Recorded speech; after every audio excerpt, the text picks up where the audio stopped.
All right, folks, thank you very much. I really, really appreciate it. Do I have a number, roughly, of how much? If somebody can get that to me, that would be wonderful. If not, we'll make sure in the program that we let you know how much we actually did.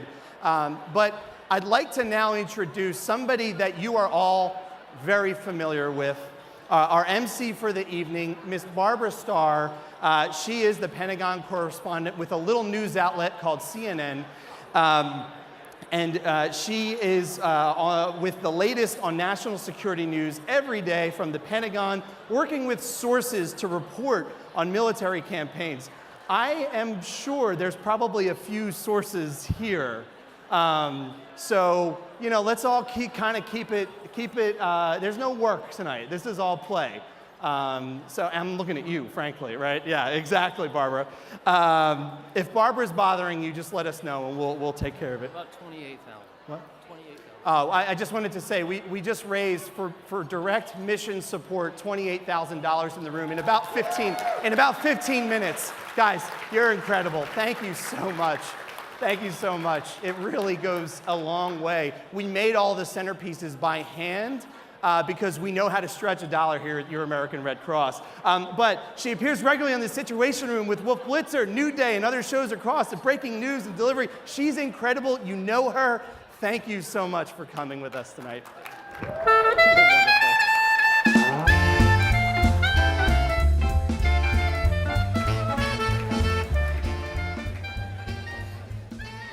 Never has a reporter had such a great opening that they can walk right through. Because I made a connection here this evening that I'm personally still a little bit overwhelmed by. So on Thursday, I was in the Pentagon. I was bugging some general for news, trying to get him to cough up something I could use. And he wasn't real interested in that. So he started, it's a guy I know.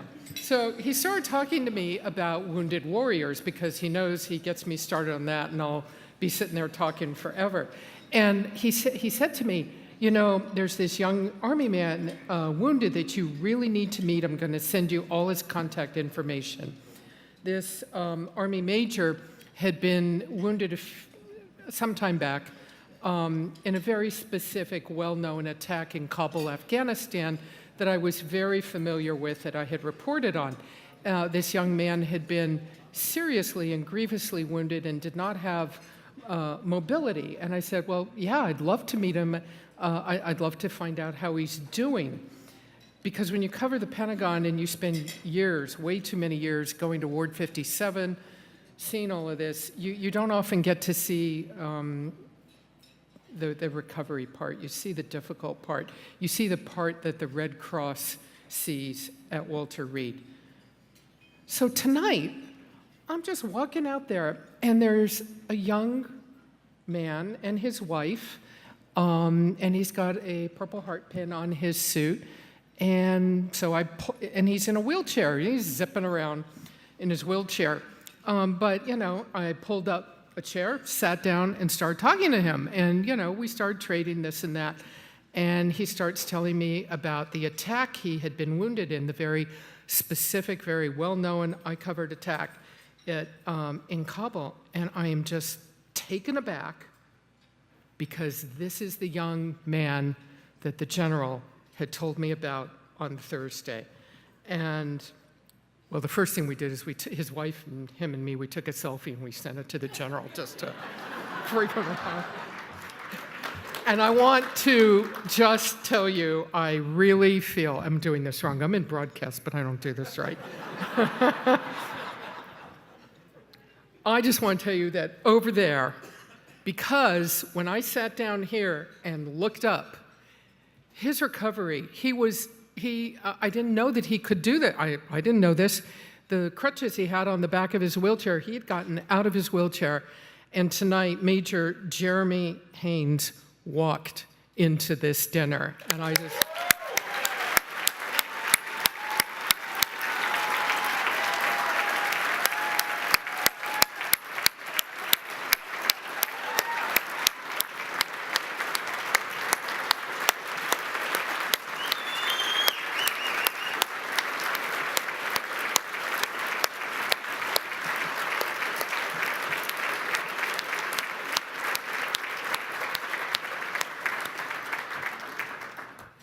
So, yes, reporting goes on at all times.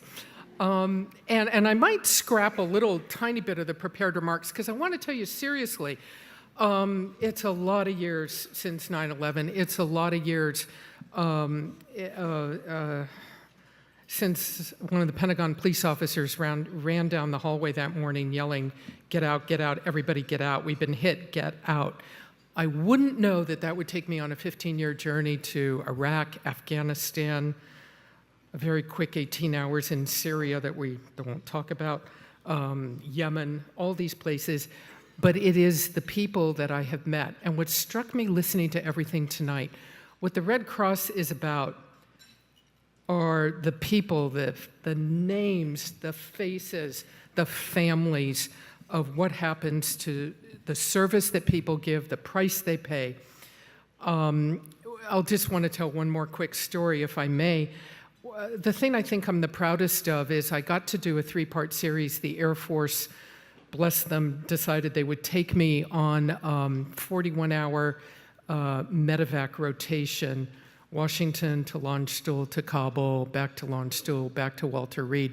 So I rode with, at the height of the surge in Afghanistan, 21 extremely badly wounded soldiers being airlifted out of Kabul and Landstuhl all the way back to the United States. One of the young men I met laying in a stretcher who gave me an interview on camera, you can see it online, he had been wounded by a sniper in right below where his ballistic vest ended, where nobody really wants to be wounded. Nobody wants to be wounded anywhere, but I suspect young men particularly don't want to be wounded where their ballistic vest ends. And we talked, he gave me an interview, all of this. Well, maybe 6 months later, I was back down at Fort Bragg, and I was standing in line to get coffee, and this young man in his workout clothes comes up to me and he goes, Miss Starr, you interviewed me. And I'm like, yes, I'm sorry, I meet so many troops, just tell me where we met. Well, it was the young man that 6 months earlier was laying on a stretcher on a C-17 being medevaced back to his family, back to the world. And he was getting prepared to deploy again. And I think the public affairs officer thought I was insane because I really just couldn't stop hugging him. It was the first time I got to see somebody recover, somebody make it back to the world. And then he goes, so you want to see my scar? I'm like, no, it's okay. I believe that you're all better. So I'm also here to report to you that that young man, Major Haynes, the U.S. Army's in pretty good shape. And it just brings, I think, all of us back to the point that for over 130 years, the American Red Cross, they've been there for the troops 24 hours a day, 7 days a week, 365 days a year. But they're also there, tonight while we're here, maybe somewhere in the United States, there's a family, we hope not, but experience tells us there might be a family who's lost their home in a home fire, who doesn't know where to go, has nowhere to go. They may be in circumstances that they just have nowhere to go as the fire department puts out the flames in their house. We hope that's not the case, but experience tells us it may be, and experience tells us that the Red Cross will be there for them. So I want to thank you so much for having me.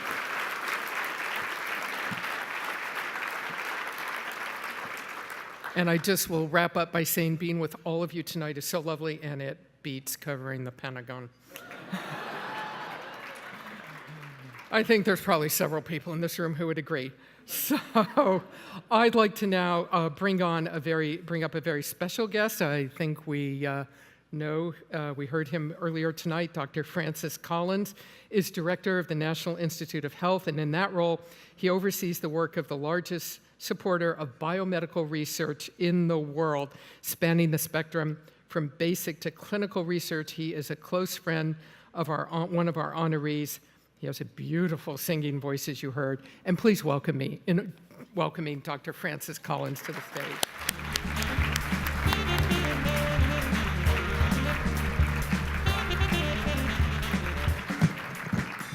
I promise not to sing anymore, but thank you all. And thank you, Barbara, for being here and not at the Penatgon this evening, and for inspiring us all with those wonderful reflections and stories about people who have gone through amazing challenges and come through it all to inspire us. And thanks to everybody for being here tonight for this amazing event, and I'm truly grateful to be part of it, especially because I have a chance to say a word or two about my friend, Norm Augustine, who is being honored here this evening with the Lifetime of Service Award. Norm, this is a well-deserved honor, and I'm glad I could be part of it. So everybody, please take a look at this video, which highlights some of Norm's many accomplishments.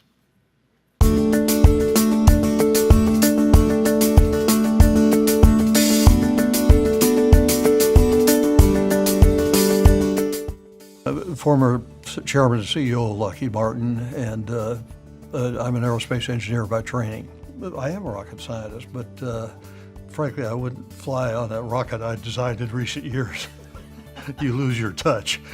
I'd never met Norm Augustine, but at the time he was the CEO of Lockheed Martin. And he offered to host a lunch for me where he invited business and community leaders from all over the region to give me a chance to talk about my vision for the university. And it just had an enormously positive effect on my startup as a president. And I've just always marveled at his thoughtfulness in reaching out to somebody he didn't even know, but knew had an important position, to help them in that way.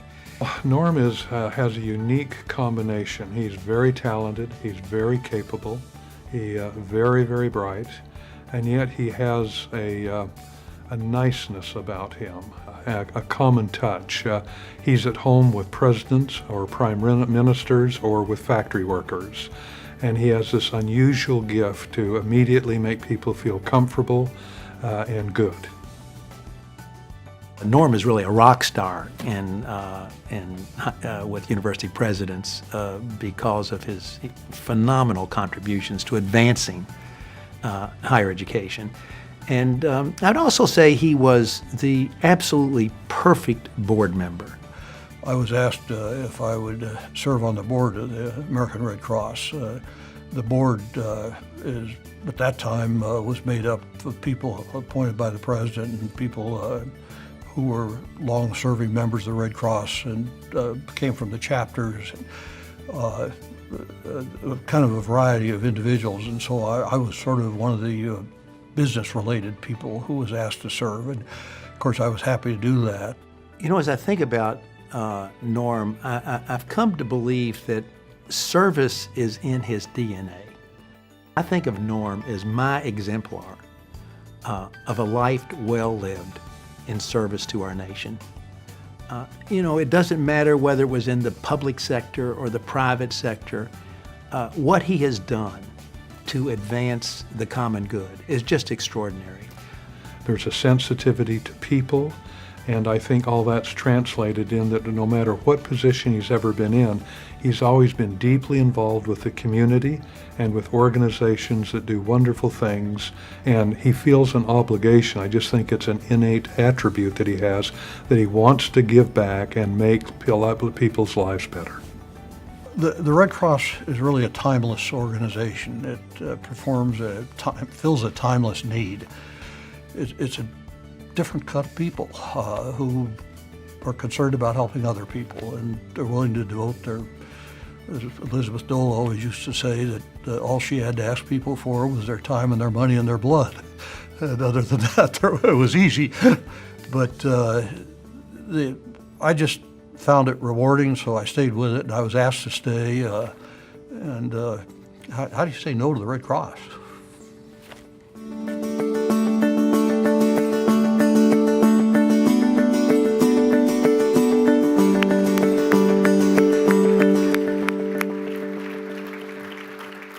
Well, not only did Norm not say no to the Red Cross and gave of his time and his energy and his remarkable leadership abilities, he's given it to many of the rest of us as well. For me, as the director of the National Institutes of Health, I want to give testimony to the way in which Norm has led the whole scientific enterprise by his contribution. He co-chaired something called a report of the National Academy of Sciences called Rising Above the Gathering Storm, which provided the greatest impetus for investing more resources into scientific research that has happened in many decades, and that was his work. For me at NIH, he served as the chair of my Scientific Management Review Board, a critical part of our planning process. And when we got into a ticklish situation, I asked him to come and serve as part of a team that needed to look at how to manage a particularly difficult circumstance, and he immediately agreed. In fact, Norm has sort of become the world's leading volunteer crisis manager and has put himself in the line of fire of all kinds of interesting and challenging issues. And he has a great sense of humor, because you got to have that at times like this. So I got to read you Norm's checklist about how to turn a crisis into a catastrophe. 12 easy steps. Pay attention here, because which of us will not encounter some troubles along the way? Here's what Norm says you absolutely must not do. First, assume that evidence of a problem must be wrong. Second, when evidence mounts, cover up the problem. Third, very important, let the lawyers manage the response strategy and admit nothing. Fourth, when the problem becomes public, minimize it. Fifth, never display remorse. Blame someone else, preferably the victim. Next, take plenty of time, as much as you need, to resolve the problem. Next, have the highest level responsible individual go into hiding. Next, attack the media. Next, anger all the politicians, preferably by embracing untenable positions. Next, shift the spotlight to the failings of the regulators. And then frequently reverse your position and contradict yourself. And finally, give priority to saving money. Reputation is unimportant. There you have it, the Augustine checklist.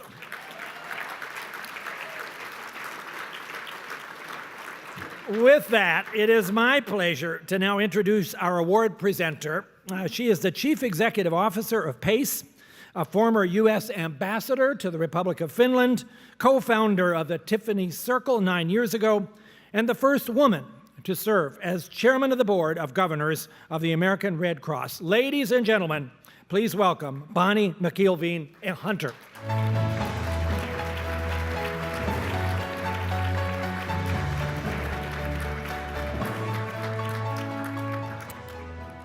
Thank you. In fact, the first time I had the privilege of meeting tonight's honoree, I asked him, what would it take to be successful as the chairman of the board of the Red Cross? And that was because I had asked what would it take to be successful to be the U.S. ambassador to Finland. And someone had told me it would take protocol, Geritol, and alcohol. So Norm did say it would take all my money, time, and blood, and it's been worth it. Thanks, Norm.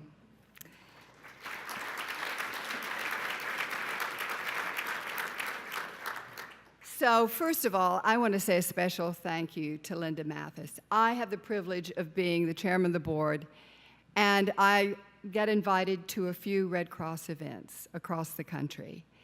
But I want to say that this is by far the most impressive, most engaged event.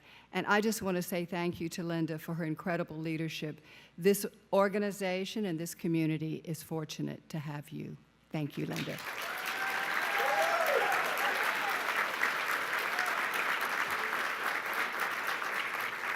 So I do remember that once upon a time, Dr. Kissinger was coming to Finland, and I asked the president, I said, by the way, I'm going to introduce him. Do you have any suggestions? And she said, well, don't do what I did. And I said, well, what did you do? And she said, well, I said, this is a man who needs no introduction. To which he said, yeah, but I like that stuff. So tonight, I have the privilege of introducing a man, and a man that I have the privilege of talking to you about the distinguished stuff of his life. I'm grateful and humbled to follow in this patriot's shoes as the chairman of the Red Cross, a man who is brilliantly erudite, mesmerizingly sagacious, cerebrally beguiling, but is still vulnerable, human, self-deprecating, and funny. Well, perhaps his humility begins at home. He acknowledged that he asked his very beautiful and accomplished wife, before he spoke at a dinner, for advice on what he should say in case he was at a loss for words. She told him, whatever you do, don't try to sound intellectual or witty or charming. Just be yourself. Well, tonight's honoree his life has been filled with great accomplishments. He is the retired chairman and CEO of Lockheed Martin, and frankly, far too many awards to even mention. But he has received the Distinguished Service Medal, the highest civilian decoration, not once, not twice, but 5 times. In addition, he's a published author, and he holds 34 honorary degrees. Now, I must confess that driving here this evening, I wondered what in the world has given me the opportunity to follow in his footsteps at the American Red Cross. And I could hear my mother saying, honey, you had great parents. Well, so did tonight's honoree. His father, Ralph H. Augustine, was a doughboy, serving in Company E, 39th Infantry in France and Germany in World War II, surely part of one of the greatest generations. He gave his son the gift of life, integrity, and dignity of purpose. Among Norm's many loves, including his family, his wife Meg, daughter Renee, son-in-law Mark, and grandchildren Isabella, Christian, and Alexander, he also has a deep love of learning, science, technology, and service. We are grateful that the American Red Cross remains high on your list. Norm, you are the best representative of volunteer leadership for many organizations, and gratefully for one of the greatest humanitarian organizations in the world, the Red Cross. You have instilled in us the power of personal courage, the nobility and necessity of service to the least and the last and the lost, and the sanctity of family. After all, we're coming into this world with nothing, and we're leaving this world with nothing. And the reality is that all we ever really keep is what we've given away. Norm, through your influence, humanity has been uplifted, sweetened, and refined. You are in the hearts of all, in all lands, among all peoples. The ignorant and unlettered know you, not less than the rich and learned. For you speak to all in a language that all can feel in the voices of their own souls. You have taught people gentleness and peace, and you have led them onward to heroic deeds. You are comfort to many, and you harmonize the discord of crowds. You are a necessary expression of love to mankind. You are a volunteer. Surely, as President Kennedy acknowledged, that when the dust of centuries has passed, we will be remembered not for our victories on the battlefield or politics or business, but our contribution to the human spirit. Tonight, it is my distinct honor and privilege to present the 2016 Lifetime Award of Service for your contribution to the human spirit, to Norman R. Augustine.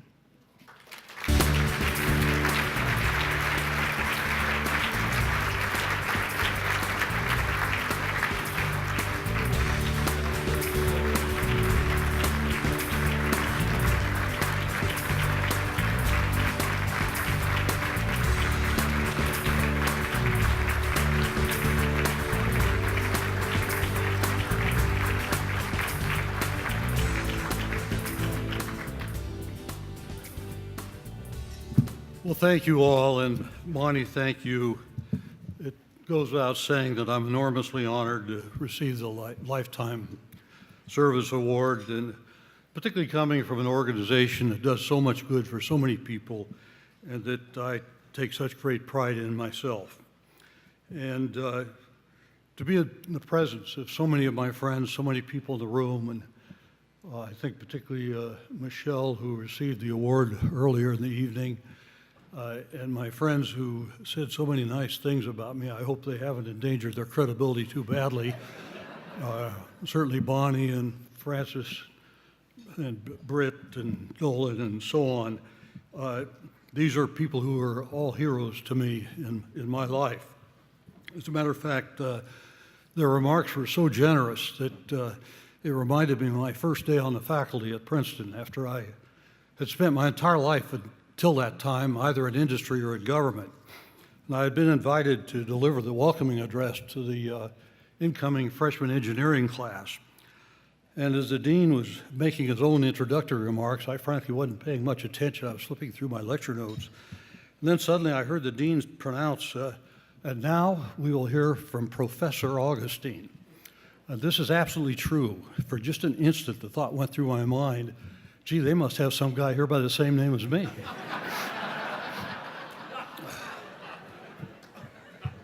And I'm so impressed with my friend Buzz's book going for such a high price. And as Buzz knows, I wrote a book too. My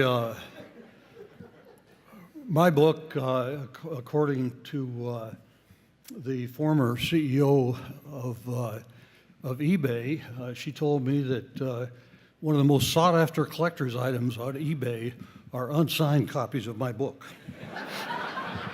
So, Buzz, you done good.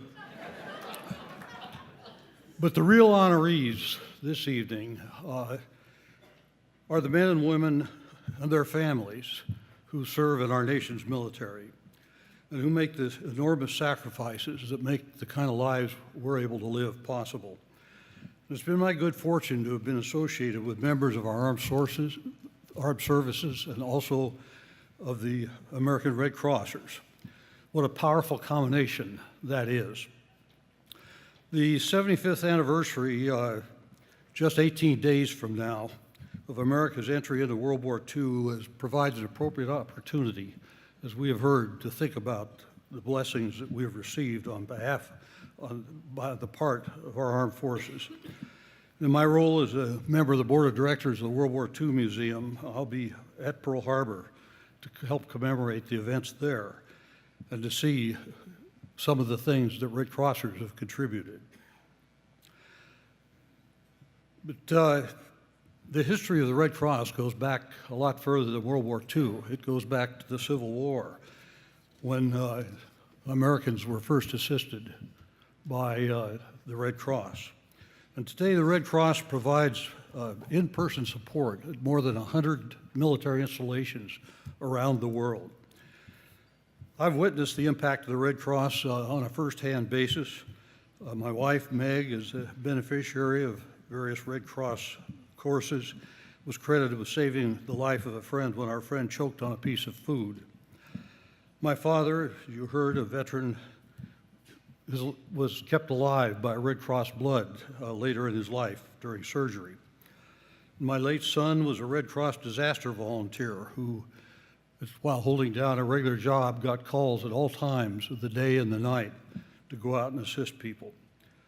I've seen Red Crossers assisting after a tornado in Nebraska that nearly destroyed the whole town. I visited Red Cross blood centers around the country, military facilities served by Red Crossers from Berlin to Tokyo and from Panama to Seoul. This is the case for our military. Red Crossers are often described as people who go to places that everyone else is trying to leave. War zones, floods, hurricanes, fires. Not to mention the 60,000 house fires every year that American Crossers appear at to help. And do these people enjoy going to disasters? Do they like going to floods and hurricanes and fires and tornadoes? The answer, of course, is that they do not. They're there simply because they want to help their fellow human beings who happen to be in need. But there's actually a second reason, which I must confess is a part of my reason for being involved in the Red Cross for so many years. And the latter reason is perhaps best illustrated with a brief story. Some years ago, I was Undersecretary of the Army, and I had the occasion to visit Fort Bragg, the home of the 82nd Airborne Division. And while we were there, we met a grizzled old sergeant who, when we asked, told us that he had parachuted over 1,000 times in his career. I must say, as an aeronautical engineer, I've never really understood jumping out of perfectly good airplanes, but people do that. In any event, we were startled, and we asked the sergeant, "You must really like to jump." And he said, "No, I hate it." And we said, "This is a volunteer army and a volunteer unit. Why do you jump?" And his explanation was really memorable to me, and it applies to the Red Cross. And he said, "Because I like to be around the kind of people who do." And that pretty much matches my own experience with Red Crossers as well as those that I've known in our nation's military. Red Crossers do what they do because of a desire to serve humanity as well as to be around the kind of people who do. The leverage of that combination is incredible because the Red Cross professional staff is very tiny compared to the huge number of volunteers that multiply their impact. In my role some years ago as chairman of the American Red Cross, as you've heard, all we had to ask for was people's time, their money, and their blood. But I can think of no finer place to invest these assets than the American Red Cross.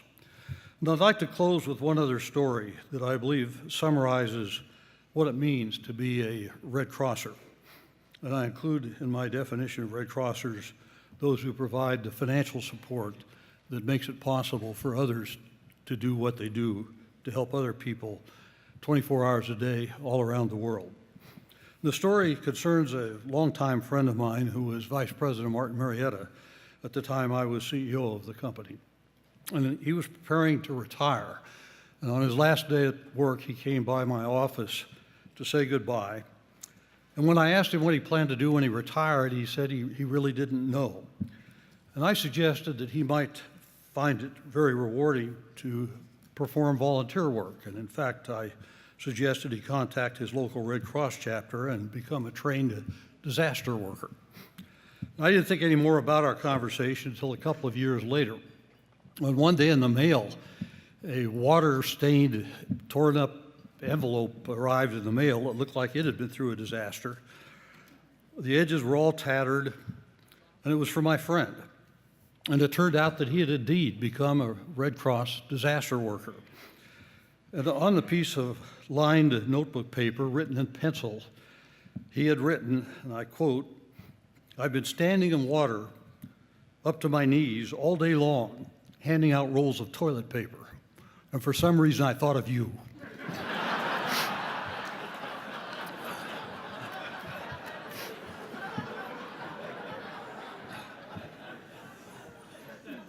But it was this final sentence in the letter that really struck me. And he wrote, "It was one of the best days of my life, and such it is to be a Red Cross volunteer." Unfortunately, it's highly likely that the Red Cross will be called upon to meet even greater challenges in the weeks, months, and years ahead. But it's through the efforts of people such as yourselves who are here this evening that will make it possible for the Red Cross to assist those who are in need. And in that regard, no group stands higher on my list of deserving our backing than those of their families who serve in our nation's armed forces. And as you heard before, I know because I am a rocket scientist. Thank you very much.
Final Salute that helps homeless female veterans get back on their feet. Like any woman, because it's the same exact situation that my mom was in. So anybody who needs help, assistance, home, shelter, like anything that can be provided, my mom provides for women who are previous veterans and are also, struggling. When Jazz came to me with the idea to start Final Salute, it was a very scary moment, because to myself, I'm like, well, isn't this what the VA does, or any of those military affiliated organization that's out there?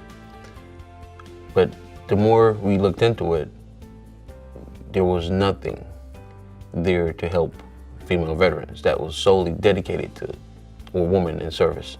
We have 3 different programs at Final Salute. We have our housing program, which is our primary program, which provides transitional housing to women veterans and their children for a period of up to 2 years. And our SAFE program is where we prevent homelessness through emergency financial assistance. People ask me, what's the solution for homelessness among veterans? Is it more housing? And I said, no, it's a very simple solution. It's less homeless veterans. So if you can keep them where they are, we're bridging some of those gaps. If they're between jobs and they've, fell behind on rent, utilities, things like that. If you can help them just bridge that gap, then they can stay where they are and they don't have to hit rock bottom and become homeless. Our 3rd program is called our stand-up program. This is where we provide free of charge business clothing, shoes, accessories, purses. We give them free makeovers and free professional photos for their LinkedIn profiles. When I got out of active duty in 2013 and had to go into the civilian sector to find a job, I realized I hadn't dressed like a girl in 13 years. And it was a significant life experience to try to put an outfit together, to try to figure out what to do with your hair, try to figure out what kind of makeup to wear. We have image consultants that are there and people they can talk to show them, how to put, pieces together and how to make, 5 pieces last the week by changing the shirt or the skirt and things like that. So it's not overwhelming. It's extremely personal for Jazz. She's the perfect person to run the situation because she's intelligent, and then she can put all this into action, and she can also always empathize with these people and saying, hey, I've been here before, and this is how I did it. So around the time that I was experiencing cancer and Katrina, I lost my grandfather, and I received the Red Cross message. And because of that Red Cross message, I was able to go and pay my final respects to my grandfather. And because of those experiences with the Red Cross, I've always donated blood. And this is very significant because I do not like needles. But it's my way of saying thank you to the Red Cross. Congratulations, another award under your belt, and you deserve everything. Every success that you have achieved, you deserve it.